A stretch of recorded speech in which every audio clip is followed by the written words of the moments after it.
And Gone with the Wind has been newly restored in honor of its 50th anniversary. It's all coming up next on Siskel and Ebert. Coming up next, a colorful revival of one of the most popular movies ever made. Hasn't seen Gone with the Wind? Well, if you're under 50 or so, chances are you never have really seen it in a movie theater in its full, resplendent color. The classic 1939 film was filmed in the long-gone three-color Technicolor process using 3 separate strips of film running through the camera, and when combined, the process produced glorious and subtle colors, the likes of which have not since been duplicated.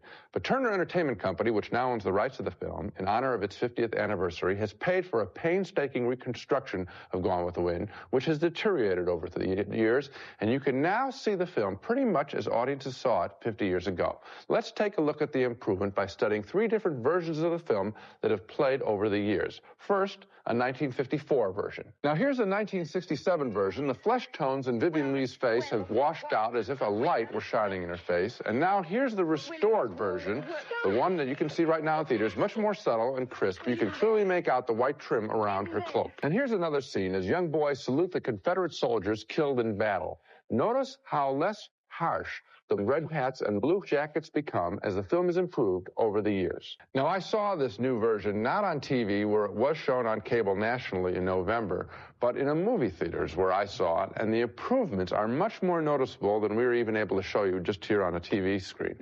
The film manages to be both epic and intimate and has been scheduled for a revival tour around the country in the next few months, playing in just a few days in each major city. I certainly recommend you see this new version, especially if you haven't seen it in a long time. It's like rediscovering a classic. And credit to the Turner Entertainment Company for their restorative work. Ted Turner finally figured it out. You colorize color movies. Well, actually, what he's done here is not colorize the movie, but restore the color that was already there.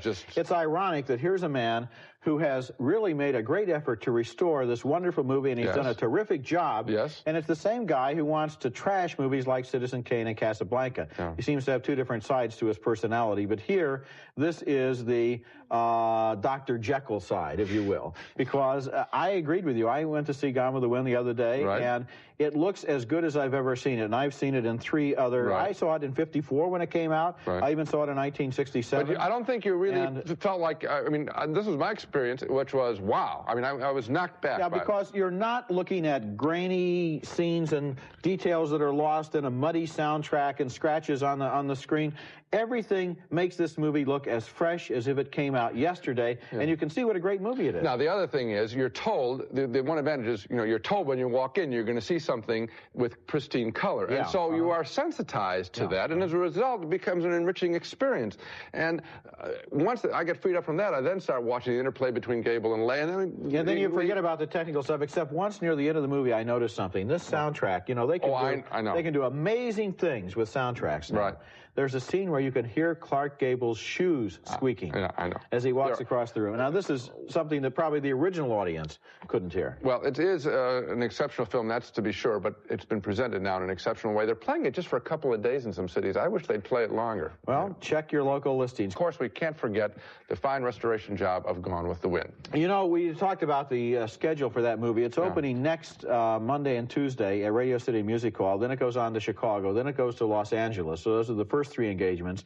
And then every month, all the way through May, it's going to be playing in various cities around the country, actually in about 75 different cities. So there's a good chance it's going to be playing in your town if you just look out for it. Go and do it.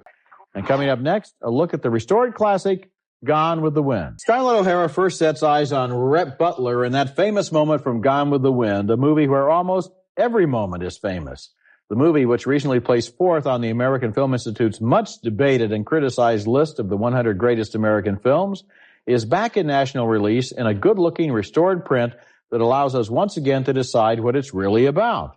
The first time I saw it, I took it at face value. I thought it was the story of the Civil War seen through Scarlett's eyes. The second time, it was more like the story of Scarlett O'Hara with the Civil War as a backdrop. The third time, somehow Rhett Butler seemed more contemporary and Scarlett seemed dated.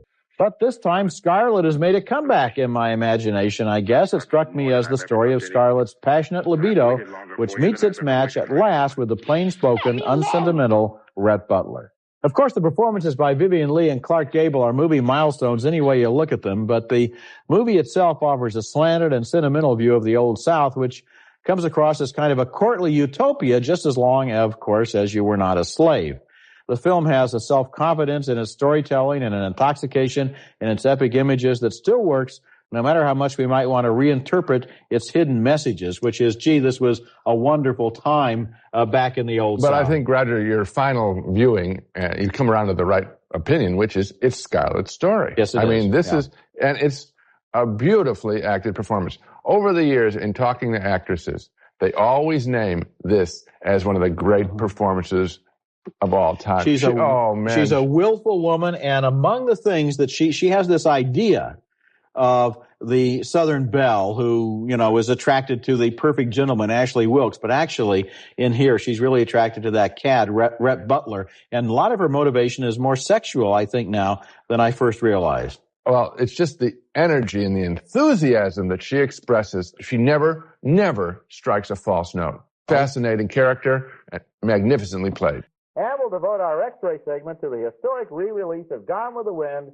in home video cassette form. Next at the movies, now available in your local cassette store. The take Gone with the Wind. And that's a great line. And always going to look at here's what I noticed this time.